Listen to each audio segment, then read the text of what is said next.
Hey y'all, this is AL Thick Madame, and this is the recap review for Ready to Love Last Resort. So, the episode started out with everybody outside in their respective areas working out and getting it in, and they actually showed Brian and Alex kind of going over the events that happened that, prior night, which y'all already know. He was on a date with Alicia. He was supposed to go back to her room, but he instead went to Alex's room and proceeded to kiss her. So yeah, it caught her off guard, but she enjoyed it because he thought of her, but he basically played Alicia. So anyway, Rashid and Denise met up, and he wanted to, kind of discuss what he'd been hearing about himself.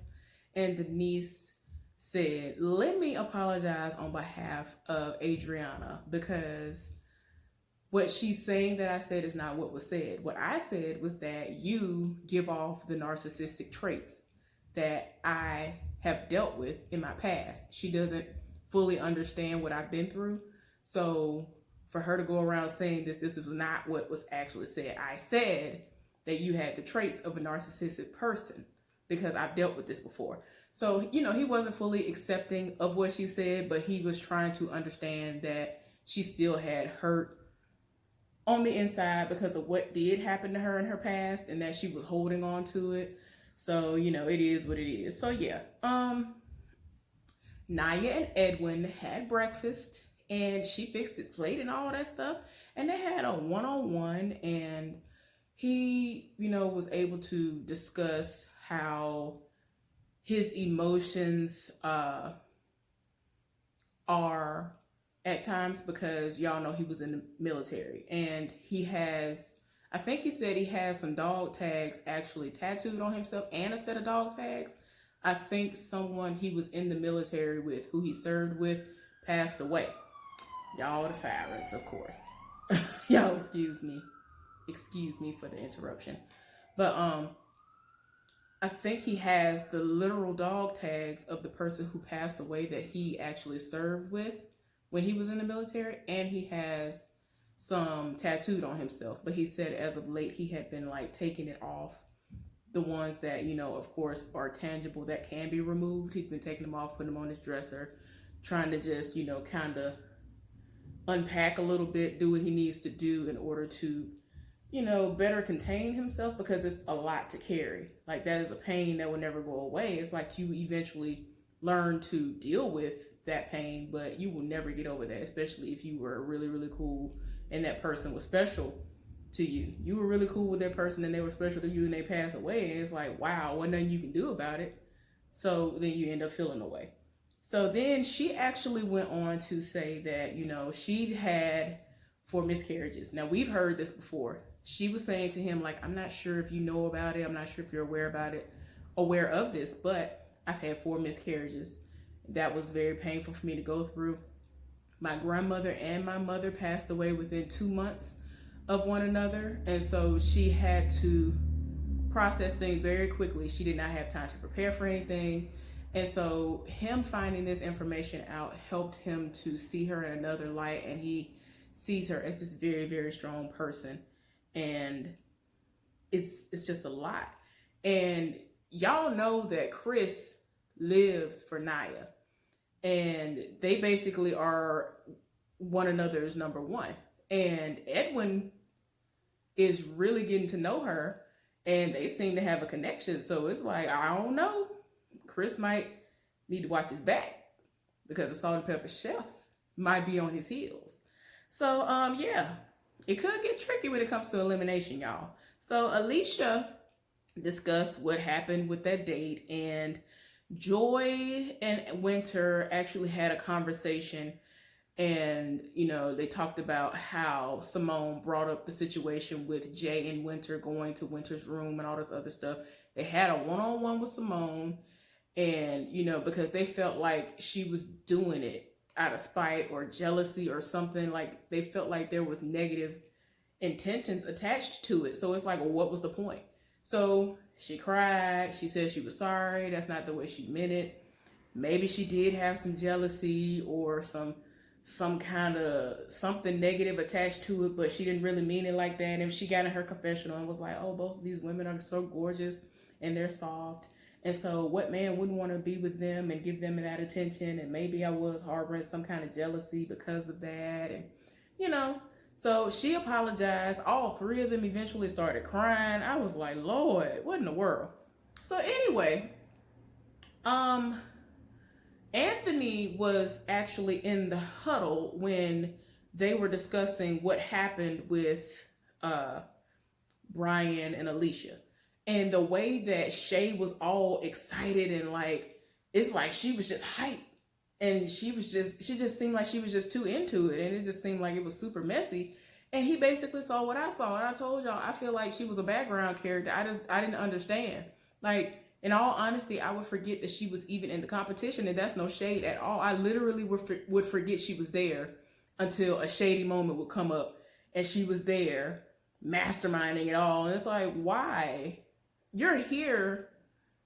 You're supposed to be here to find love or to allow love to find you. You're supposed to be getting to know these people. You're supposed to be mixing and mingling, not sitting up here trying to sniff out drama. Like, I did not understand what was going on. But yeah, he saw how she was acting and he was just like, I ain't here for it. And I was like, I'm glad somebody else see it. It ain't just me.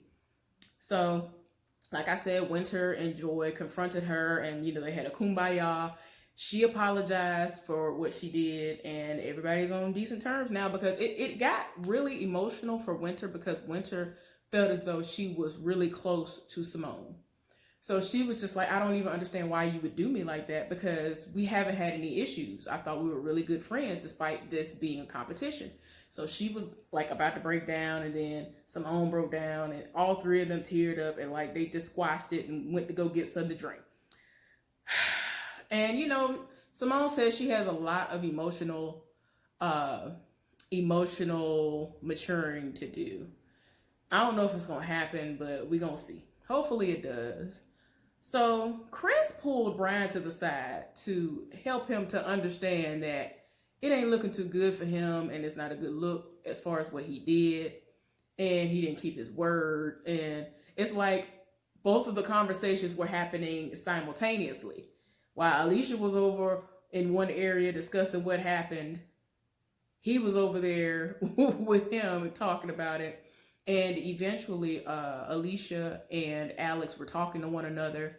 And Alicia was like, you know, do you want me to go? And Alex was like, do you want me to go and get him to bring him over here to talk to you? And so she was like, yeah, or whatever. So she went and got him. He came over there, tried to be charming and all this other stuff.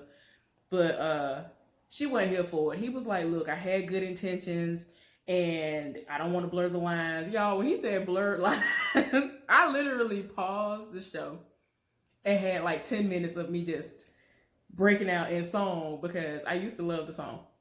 And y'all already know Robin Thicke and everybody else featured on it. Y'all know it's like, if you can't feel what I'm trying to say, if you can't read from the same page, maybe I'm going there. Y'all know the song. But anyway, I had a whole moment because I hadn't heard it in a long time. And I had gotten tired of it. And then y'all know the lawsuits came and all of that. But yeah, I had a moment. I don't know what was wrong with me. Y'all have issues. So anyway. But yeah, she wasn't trying to hear it. She straight up told him, yeah, I lived for you and now I don't. I'm just being straight up honest with you. I'm not checking for you anymore. And I was just like, oh my gosh. Woo, child. She said, I cannot pursue you anymore. I was like, oh my. So yeah. Joy and Jay had a moment where they were hugging for a really long time. And I was like, oh my. They were talking and, you know, they were not understanding, you know, he wasn't here for how everything went down with Simone saying what she said. And, you know, he was just like, I'm glad that you and I can be straightforward about what our intentions are, and we are understanding that this is a process and we are here to get to know other people. So, you know, it is what it is. Calfani didn't know what had been going on somehow. I guess he had been off by himself, so he had no idea that all this stuff had gone on, that the talk of the resort / island or whatever you want to call it was everything that happened with the triangle of Brian, Alicia, and Alex. So he was informed of what happened because he literally did not know what was going on. So anyway, y'all, Shay, girl, bye. Just girl, bye. So anyway, Rashid was off by himself talking and mingling or whatever, and she rolled up on him and wanted to know what the branding was all about on him, and he explained that it was from his fraternity. And so she was like, oh, I know all about them. I know all about the Kappas or whatever he is and all this other stuff. And like, she was doing the most. And then like she proceeded to twerk at random, and other people saw it happening. And I think Chris, they showed him in the confessional. Like, everybody was just looking like, you're looking desperate, you're looking thirsty, you're looking like ain't nobody here for you. Like I already told y'all, she was a whole background character. I literally would forget that she was on this show until these petty moments, these moments of her like basically stirring up some drama. That's the only time I even knew she was even on this show anymore. So I'm just like, oh, girl, why are you doing this? This is stupid. Like, she started twerking out of nowhere, and yeah, she has a nice body. I was just like, but why though? Like, you just gave him and the other men a free show for no reason, because you're not gonna reap anything from it, because you're gonna go home. I mean, I've been saying this for the longest. Every time I do finally get reminded that you're on the show, I'm like, you're gonna go home, so it's just a matter of time. Nobody really even associates with you. At least that's not what we see. I'm not sure if production is having some sort of weird way they're recording her or whatever, or not recording her. I don't know, but we don't even see her like that. Anyway, but she was talking to him. She was like, oh yeah, I gotta stop controlling situations. I gotta stop controlling my relationships, and I gotta stop being the man in my relationships. And I was just like, you literally were still controlling that moment though. And I was just like, the whole situation, the whole exchange looked very awkward. And then you ended it with twerking. I was just like, why? Jay and Winter are talking, and he was talking to her and telling her that, they had a great vibe, and he likes how soft and peaceful she is. And she said that she loves how he has this silent strength, and that he's a king. And they have a nice little vibe. California and Adriana are talking, and they're playing like a little game, and they like one another. And she randomly asked him what is his love language, and he said something about spending quality time. She said something about someone actually showing that they thought of her. And I'm like, yeah, that's cool, I get that. So, they were just trying to, get a feel for one another. Oh, Lord. She was like, Kalfani and Rashid are completely, different. And when she's with Kalfani, she has this feeling of being in high school again. She gets the giggles and all this other stuff. Like, that type of feeling is the type of feeling that I feel like you would feel in the beginning of a relationship, if I'm understanding the way that she's describing it. So, I mean, it is what it is. She's more familiar with Rashid because she's actually gone out with him before, and it's kind of like safe for her. And those were her words. I'm just saying it is what it is. So, anyway, the men ended up meeting up with Tommy, and they discussed with him who they wanted to stay, who they didn't like. And then, like I already told y'all, ain't nobody here for Shay. They had somebody meet up with Shay. Oh, they had the other chef, because she's a chef. They had Salt and Pepper chef to meet up with her, and that's Edwin. And he basically told her she's not ready to love. And nobody really was gravitating towards her. They got homie vibes, if that, and they saw the messiness, so wasn't nobody here for it. And they had Alicia in the bottom three, and they had Denise in the bottom three. So they were talking to Alicia, and who was the one who was talking to Alicia, y'all? Chris. They had Chris to talk to her. Now keep in mind, she off rip told him, oh, he ain't my type. You ain't my type, I ain't here for you, or whatever, because she has like, you have to meet like physical requirements for her. I guess he wasn't big enough for her, wasn't buff enough or whatever. I don't know what was going on, but she said that she wasn't here for him. And so he already didn't have a connection off rip because she was just like, I ain't got no connection with you. So it's like, why would I live for you if you don't live for me? So he was just, despite all that, when he linked up with her to have the conversation with her, he was very respectful and very nice. Told her that she was very beautiful and that all of the men admire her beauty and her physique, all of that. Everybody loves the curves. But, some stuff went down and ain't nobody feeling it. And I already knew she wasn't going to last too much longer anyway, because despite her looks, she's very, very, very high maintenance. She expects a whole lot, and there's nothing wrong with that. But it's like the way that she comes off, it seems as though it would be more trouble than it's worth.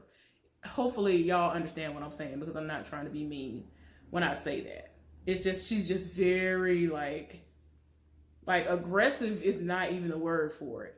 And there's nothing wrong with being aggressive to a certain extent, but she's very aggressive, and then she is like very, very, very demanding, and she wants the world and then some.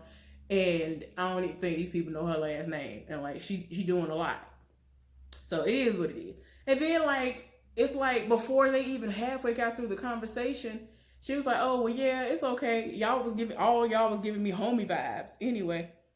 I was like, "What? Why would you say you had the homie vibe with all the men? Lord have mercy, what is going on, y'all?" So anyway, and they were talking to Denise. Calfani was talking to Denise, and I was like, "Man, that would be messed up if y'all send Denise home, and the person that she lives for is the one who ends up being the one to tell her that." But Alicia is the one who ended up going home, and Chris was nice enough to take her shoes off so that she would not have to walk back up in these heels that she had on. And he said, "I hate to see you leave, but I love to see you walk away." And she laughed at it or whatever. So I was like, okay, she took it in good stride. So needless to say, Denise has survived to see another day.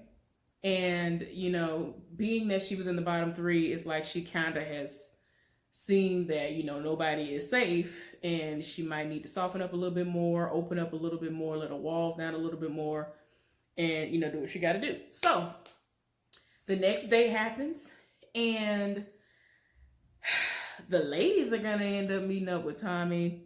But before that, Denise and Anthony linked up. Now, keep in mind, in the very, very beginning, like the first day, if I'm not mistaken, when they literally all first met, Anthony was the one who rubbed Denise's feet. And I was just like, this was so random of you. Like, you don't know her. I was like, what is going on?